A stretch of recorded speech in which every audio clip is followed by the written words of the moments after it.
Hello बच्चों, मैं सुनीता पांडे शुक्ला।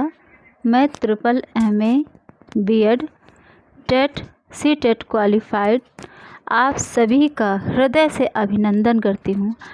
आज हम लोग पढ़ने जा रहे हैं क्लास 7th की पाठ संख्या 3 लेसन पढ़ने चल रहे हैं, जिसका नाम है स्वावलंबन।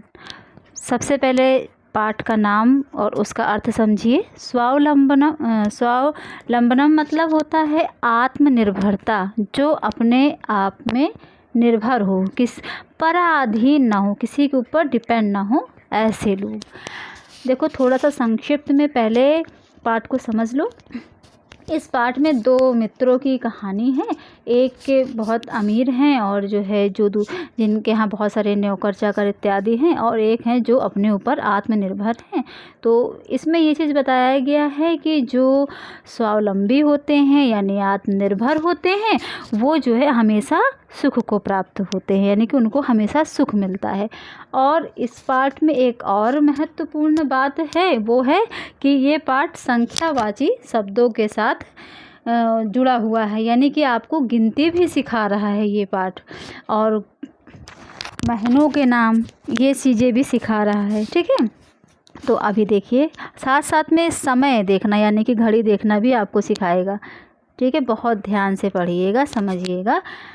चलिए देखिए, स्वावलंबनम मतलब आत्मनिर्भरता समझ गए हैं। इसमें संख्यावाची शब्द भी है, ये भी समझ गए हैं। अब देखिए पाठ को, मतलब मैं रीड भी कर रही हूँ पैराग्राफ, साथ साथ में आपको इसका अर्थ भी बताती चल रही हूँ। कृष्णमूर्ति श्रीकंठस्य मित्रे आस्ताम।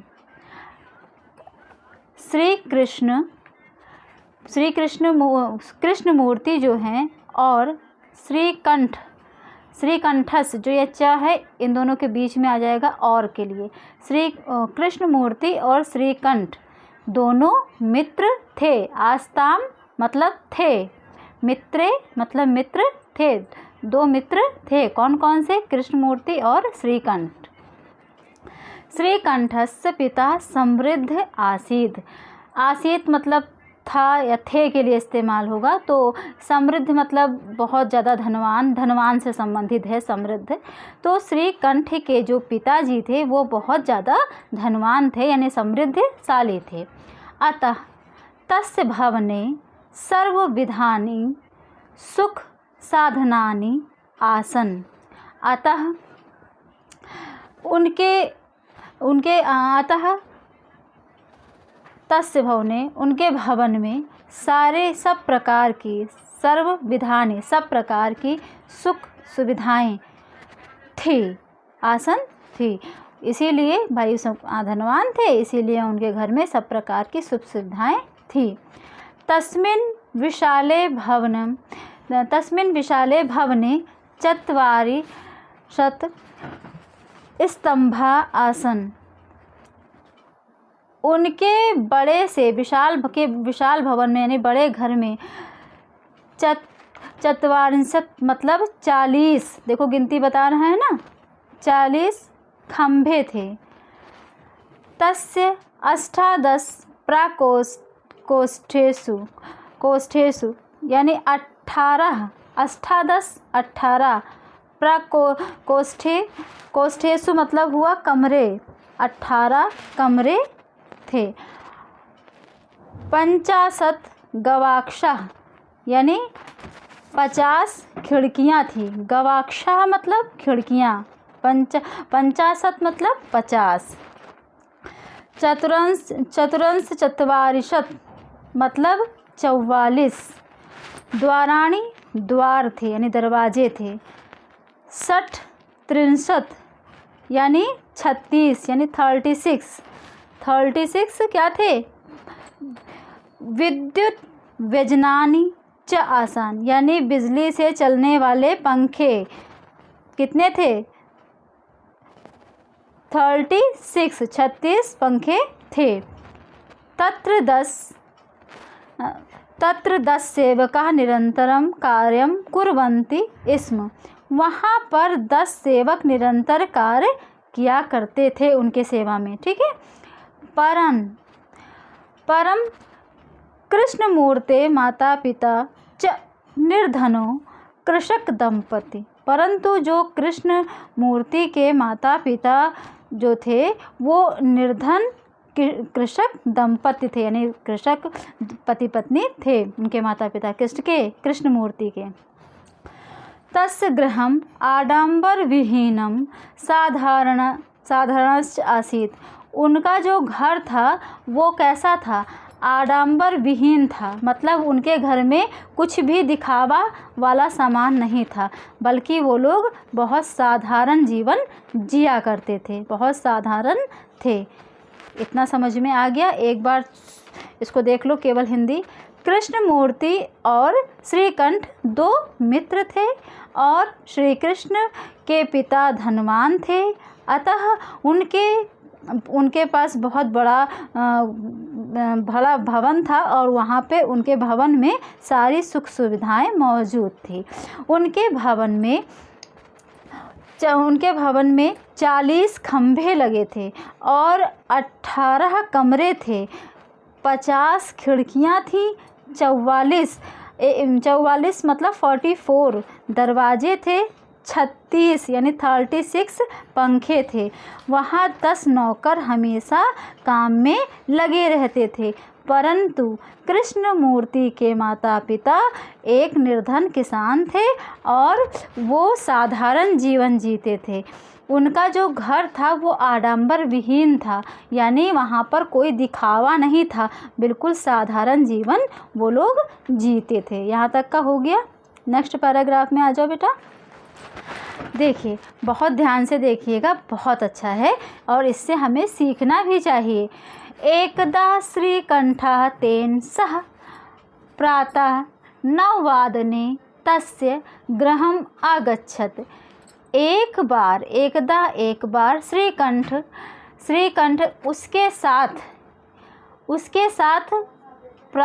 किसके साथ? कृष्णमूर्ति के साथ।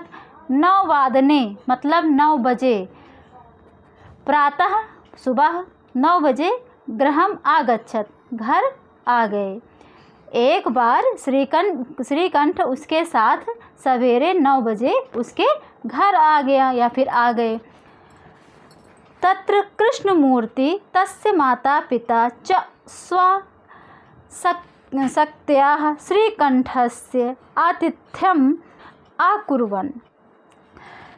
तब उनके माता पिता और वह खुद अपने सामर्थ्य के अनुसार, स्वशक्त्या मतलब अपने सामर्थ्य के अनुसार, श्रीकंठ का आतिथ्य संस्कार किए, मतलब उनका आवभगत किए। ठीक है। जब कोई अतिथि आता है, गेस्ट आता है, तो सब लोग उनके लिए चाय पानी की व्यवस्था जो करते हैं और उनका आदर करते हैं, वो सारा क्या कहलाता है? अतिथि सत्कार। तो आतिथ्य संस्कार किए। एतत् दृष्ट्वा श्रीकंठः आकथयत्। यह देखकर श्रीकंठ ने कहा, मित्र मतलब मित्र, अहम भवतां सत्कारेण संतुष्टो अस्मि। मैं तुम्हारे सत्कार से यानी अतिथि सत्कार से संतुष्ट हूँ। संतुष्टो अस्मि संतुष्ट हूँ। केवलम इदम एव मम दुखम यत् तव गृहे एको अपि भृत्यः नास्ति। बस केवल मुझे एक चीज़ का कष्ट है, दुख है। केवल मुझे एक चीज़ का कष्ट है, क्या? कि तुम्हारे यहाँ एको भृत्य नहीं है। भृत्य मतलब सेवक, जिसे नौकर सेवक, इसके लिए भृत्य शब्द का इस्तेमाल होता है। तो आपका कोई भी भृत्य नहीं है, यानी कि कोई सेवक नहीं है। इस चीज़ का मुझे बहुत कष्ट हुआ। मम सत्काराय भवतां बहु कष्टम जातम। जिसके कारण मेरे सत्कार के लिए बहुत ज़्यादा तुम्हें कष्ट करना पड़ा, मतलब मेरे सत्कार के लिए तुम्हें बहुत कष्ट करना पड़ा। यानी मेरे सत्कार में लगना पड़ा। अगर कोई सेवक होता तो वो मेरा सत्कार कर देता, ये चीज़ है। इन्होंने ऐसा किसने कहा? श्रीकंठ ने कहा।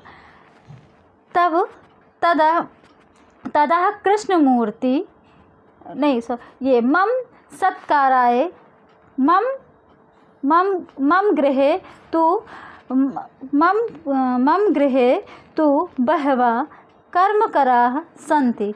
मेरे घर में बहुत से सेवक हैं। मेरे घर में बहुत से सेवक हैं। कर्मकरा मतलब काम करने वाले, यानी सेवक। संति मतलब हैं। मेरे घर में बहुत से सेवक हैं। तदा कृष्णमूर्ति अवदत्, तब कृष्णमूर्ति ने कहा। क्या कहा? मित्र मम अपि अष्टो कर्मकरा सन्ति। मेरे घर में 8 अष्टो यानी 8 कर्मकरा सन्ति। मेरे घर में भी या फिर मेरे पास भी 8 सर्वेंट यानी नौकर या फिर कर्मकरा या फिर भृत्य यानी सेवक हैं। मेरे पास भी 8 सेवक हैं। इतना किसने कहा? कृष्णमूर्ति ने। कौन कौन उनके सेवक हैं कृष्णमूर्ति के? ते च पादो, वो हैं 2 पैर, 2 हस्तों, 2 हाथ, 2 नेत्रे, 2 नेत्र। देखिए इनमें आपको गिनती भी बताया गया है और समय भी बताया गया। 9 वादने मतलब 9 बजे, फिर 1 2 करके इस तरह गिनती भी आपको बताया गया है। ध्यान दीजिए यहाँ 2 पादों लिखा है, यानी 2 पैरों के लिए तो 2 पैर हैं, 2 हाथ हैं, 2 नेत्र हैं, है ना। इतना समझ में आ गया। एक बार इस पैराग्राफ को हिंदी में शॉर्ट में और समझ लो। एक बार श्रीकंठ उसके साथ प्रातः 9 बजे उनके घर आते हैं श्री कृष्णमूर्ति के। तत्र कृष्णमूर्ति अपने सामर्थ्य के अनुसार अपने माता पिता के साथ श्रीकंठ का आतिथ्य संस्कार करते हैं। यह देखकर श्रीकंठ होते हैं वह कहते हैं कि मैं तुम्हारे अतिथि सत्कार से बहुत संतुष्ट हूँ, परंतु मुझे एक बात का बहुत कष्ट हुआ कि तुम्हारे यहाँ कोई सेवक नहीं है। मेरे घर तुम्हें जिसके कारण मेरे सत्कार में तुम्हें बहुत कष्ट हुआ होगा। तो मेरे घर में तो बहुत सारे सेवक हैं। तब कृष्णमूर्ति कहते हैं कि मित्र मेरे पास भी 8 सेवक हैं। कौन कौन से वो 8 सेवक हैं? जिसमें से 2 पैर, 2 हाथ, 2 नेत्र। अब देखो आगे, द्वे श्रोते इति मतलब 2 कान भी हैं। 2 पैर, 2 हाथ, 2 आँख, 2 कान मिला के 8 हो गए, यानी 8 सब लोग मेरे शरीर के बॉडी के कार्यकर्ता हो गए। तो 8 सेवक मेरे पास भी हैं। अब देखिए इसके आगे, एते प्रतिक्षणम मम सहायका, ये जो है मेरे हर पल सहायता करते हैं। प्रतिक्षण हर पल सहायता करते हैं। किंतु तब भृत्याः सदैव सर्वत्र च उपस्थिताः भवितुं न शक्नुवन्ति। लेकिन परंतु तुम्हारे जो सेवक हैं वो जो हैं हमेशा हर पल तुम्हारे साथ नहीं होते हैं। किंतु तुम्हारे जो सेवक हैं सदैव सर्वत्र मतलब हमेशा तुम्हारे साथ उपस्थित नहीं रह सकते हैं। ठीक है, हमेशा तुम्हारे साथ उपस्थित नहीं रह सकते हैं। त्वं तु स्वकार्याय भृत्य अधीन, तुम अपने सेवकों के यानी नौकरों के अधीन हो। उनके तुम जहाँ पे वो होते हैं उनसे तुम काम करवाते हो, तो तुम अपना काम नहीं, तुम उनके अधीन हो, तुम्हारा काम भी वो करते हैं, तो तुम अपने सेवकों के या नौकरों के अधीन हो। ऐसा उन्होंने कहा। यदा यदा ते अनुपस्थिता तदा तदा त्वं कष्टम अनुभवति, जब वो अनुपस्थित रहते हैं, यानी उपस्थित नहीं रहते हैं, मौजूद नहीं रहते हैं, तदा त्वं कष्टम अनुभवति, जब वो उपस्थित नहीं रहते हैं तब तुम्हें कष्ट की अनुभूति होती है, अनुभव होता है, तब तुम्हें कष्ट होता है। स्वावलंबने तु सर्वदा सुखम एव न कदापि कष्टम भवति। स्वावलंबन में तो मैं हमेशा सुखी हूँ, कभी मुझे कष्ट नहीं है। मैं स्वावलंबन में हमेशा सुख में ही हूँ, कदापि कष्टम ना कदापि कष्टम भवति, मुझे बिल्कुल भी कष्ट नहीं है, क्योंकि मैं अपने आप अब जहाँ भी मेरे जो कार्यकर्ता हैं वो मेरे साथ हर जगह होते हैं, तो मैं जहाँ भी जाता हूँ वहाँ मैं संतुष्ट रहता हूँ और मुझे कमी नहीं खलती है। लेकिन जो तुम हो वो अपने सेवकों के अधीन हो, पराधीन हो। ठीक है, अब देखिए नेक्स्ट पैराग्राफ। श्रीकंठ अवदत्, श्रीकंठ तब कहते हैं मित्र, तब वचनानि श्रुत्वा मम मनसि महती प्रसन्नता जाता। तब तुम्हारे वचन को सुनकर, श्रुत्वा सुनकर, मेरा मन बहुत प्रसन्न हुआ। और श्रीकंठ ने कहा कि मित्र, तुम्हारा वचन सुनकर मेरा मन बहुत प्रसन्न हुआ। ठीक है, हाँ, मेरा मन बहुत प्रसन्न हुआ। अधुना अहम अपि स्वकार्याणि स्वयं एव कर्तुम इच्छामि। आगे से, अब से, अधुना मतलब अब, आगे से, अब से, है ना, अब से मैं भी अपना कार्य स्वयं ही करूँगा। मैं भी अपना काम, अब से मैं भी अपना कार्य स्वयं ही करना चाहूँगा। इच्छामि, मुझे अपना कार्य स्वयं ही करने की इच्छा है। ठीक है, मैं करूँगा। भवतु 12:30 वादनम इदम, अब 12:30, 12:30 यानी कि 12:30 बज गए हैं। अब साम्प्रतं गृहं चलामि, मैं अब घर चलता हूँ। ठीक है, अब 12:30 बज गए, 12:30 को क्या कहेंगे? देखिए, 12:30 वादनम यानी 12:30 बज गए हैं, अब हम घर चलेंगे। ठीक है, अच्छा लगा ना ये पाठ, कि अपने आप को किसी के अधीन नहीं बनाना चाहिए, बल्कि अपना कार्य स्वयं करना चाहिए। जो लोग अपना कार्य स्वयं करते हैं वो हमेशा खुश रहते हैं, किसी के अधीन नहीं रहते। वरना क्या होता है कि फिर हमारा जहाँ कोई हमारा काम कर दे, मुझे थोड़ा सा खाना बना के दे दे, मेरा ये काम कर दे, मेरा कपड़ा फोल्ड कर दे, मेरा रूम सेट कर दे, मेरा होमवर्क कर दे, तो इससे क्या होता है ना कि समस्याएं बढ़ती हैं। जब हम अपना कार्य खुद करते हैं तो हम कहीं पर भी रहते हैं तो हमसे ज़्यादा अच्छा कोई नहीं हो सकता है। अब देखो, अब हमारा अभ्यास कार्य शुरू हो गया है। यहाँ पर जो प्रश्न संख्या 1 है, इसको आपको उच्चारण करना है। उच्चारण, इसमें गिनतियाँ हैं, बहुत ध्यान से समझिएगा। हैं, हम थोड़ा सा इसको बताते भी चलेंगे कि किस गिनती को क्या कहते हैं।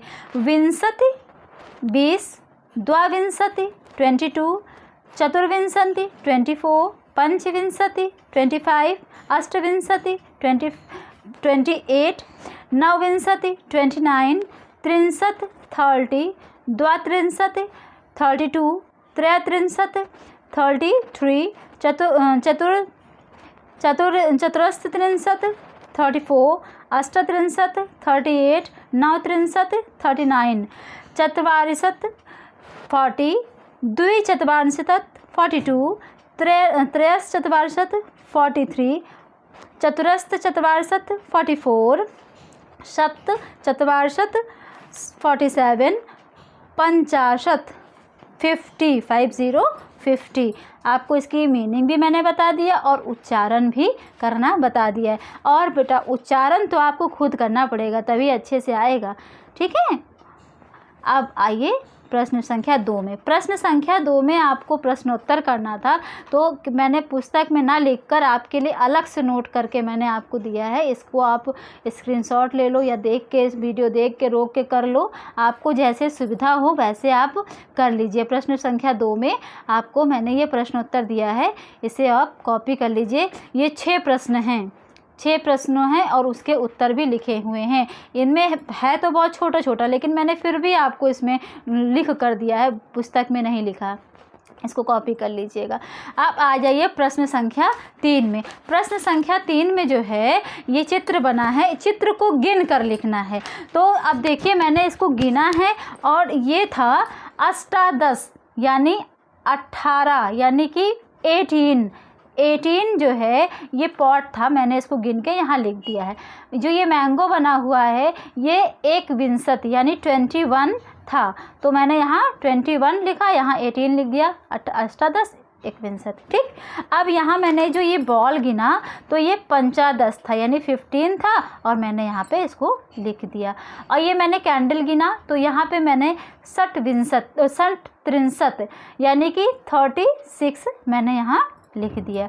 यहाँ पे मैंने ये सीज़र गिना और इसको गिनने के बाद मुझे पता चला कि ये चतुर्विंशति है, यानी कि कितना है, 24 है, तो मैंने यहाँ लिख दिया। और फिर मैंने इस पत्तों को गिना और उसके बाद मुझे ये पता चला कि ये 63 है यानी कि 33 है, तो मैंने यहाँ इसे लिख दिया। अब आपने इसकी गिनती भी कर ली और उसके बाद किसको क्या कहते हैं वो भी आपने अच्छे से समझ लिया होगा। इसे कॉपी कर लेना, ठीक है, इसको नोटबुक में लिखना भी होगा। अब देखिए प्रश्न संख्या 4। प्रश्न संख्या 4 में क्या है कि यहाँ पर ये जो है ये गिनतियाँ लिखी हुई हैं, गिनतियों को क्या कहते हैं उसको यहाँ लिखना है। तो 28 को अष्टविंशति, 30 को 63, 27 को सप्तविंशति, 31 को 61, तो इसको लिख लीजिए। इसी के आगे 24 को चतुर्विंशति, 50 को 50, 40 को 40 को चतुर्विंशति, इसे लिख लीजिए। प्रश्न संख्या 5 में बहुत अच्छा है, इसमें ये क्या किया है कि इन्होंने स्टेप बाय स्टेप एक पिक्चर बनाई है, चित्र बनाया है और यहाँ पे कुछ वर्ड्स दिए हैं, तो इन्होंने इसका प्रयोग करके आपको सेंटेंस बनाना है। तो ये मैंने सेंटेंस बना दिया है। देखिए, ऐसा कृषकः क्षेत्रम कृषति, यह किसान खेत कृषि कर रहा है, मतलब खेती कर रहा है। एतो कृषको खनन कार्यम कुरुता, ये दोनों किसान खेत को खोद रहे हैं, मतलब फावड़े से, कुदाल से उसको गोड़ रहे हैं, ठीक है, खनन कर रहे हैं। और फिर जैसे एते कृषकः धान्यम रोपयन्ति, ये सब किसान, एते यानी बहुवचन के लिए है, एतो मतलब द्विवचन के लिए था, ऐसा मतलब एक वचन के लिए था। तो यहाँ पर जो ये सारे किसान हैं धान का रोपण कर रहे हैं, ठीक है। ये इसमें इसका प्रयोग करके मैंने सेंटेंस बना दिया है, इसे आप नोट कर लीजिएगा वीडियो रोक के या स्क्रीनशॉट लेके, जैसे आपको सुविधा लगे। प्रश्न संख्या 6 पे आ जाओ। प्रश्न संख्या 6 में क्या है कि आपके इसमें टाइम देखना सिखाया गया है संस्कृत में, बहुत अच्छा है ये और बहुत अच्छे से देखिए समझिए। अब यहाँ पर क्या लिखा है, 10:30 लिखा है। 10:30 को बोलते क्या है, सार्धद्वादशवादनम, ठीक, सार्धदशवादनम लिखा है ना, तो यानी 10:30 यानी 10:30। फिर 7 लिखा है यानी 7 को बोलेंगे सप्तवादनम। फिर लिखा है 2:30 सार्धद्विवादनम। फिर लिखा है 11 तो एकादशवादनम। फिर लिखा है 4:30 सार्धचतुर्वादनम। फिर लिखा हुआ है 1:30 जिसे बोलते हैं सार्ध एक वादनम, इसे ज्वाइन करके सार्धेक वादनम भी बोलते हैं, तो आप इसी को लिख लो, ये इजी पड़ेगा, सार्ध एक वादनम, ठीक। यहाँ 5 लिखा है, 5 बज रहा है तो पंचवादनम। 3:30 है तो सार्धत्रयवादनम। 9 है तो नववादनम। 12:30 है तो सार्धद्वादशवादनम। 8 बजा हुआ है 8 तो अष्टवादनम। और 7:30 है तो सार्धसप्तवादनम। ये आपका समय देखना भी आप संस्कृत में सीख गए हो। कितना अच्छा हो लग रहा होगा ना संस्कृत में टाइम देखना आना, तो ये भी आपको आ गया। अब आ जाओ प्रश्न संख्या 7 में। प्रश्न संख्या 7 में क्या है कि यहाँ पे कुछ वर्ड दे रखा है और उसका प्रयोग करके आपको सेंटेंस पूरा करना है। देखिए बहुत ध्यान से। पहला है यहाँ पे ऋतुवा भवन्ति, ऋतु होती हैं। कितनी ऋतु होती हैं? 6 ऋतु होती हैं। मासः भवति, महीने भवन्ति, महीने होते हैं कितने, यानी मंथ कितने होते हैं? 12 यानी 12, 12 महीने होते हैं, लिख दिया। एकस्मिन् मासे अथवा दिवसः भवन्ति, मतलब किसी महीने में 63 दिन होते हैं यानी 30 दिन होता है, अथवा किसी में 63 यानी 31 डे होते हैं। ये देखिए आपने लिख लिया। फरवरी माह से सामान्यतः दिनानि भवन्ति, कितने दिन होते हैं फरवरी माह में? 58 यानी 28 दिन होते हैं। अंगा में देखो,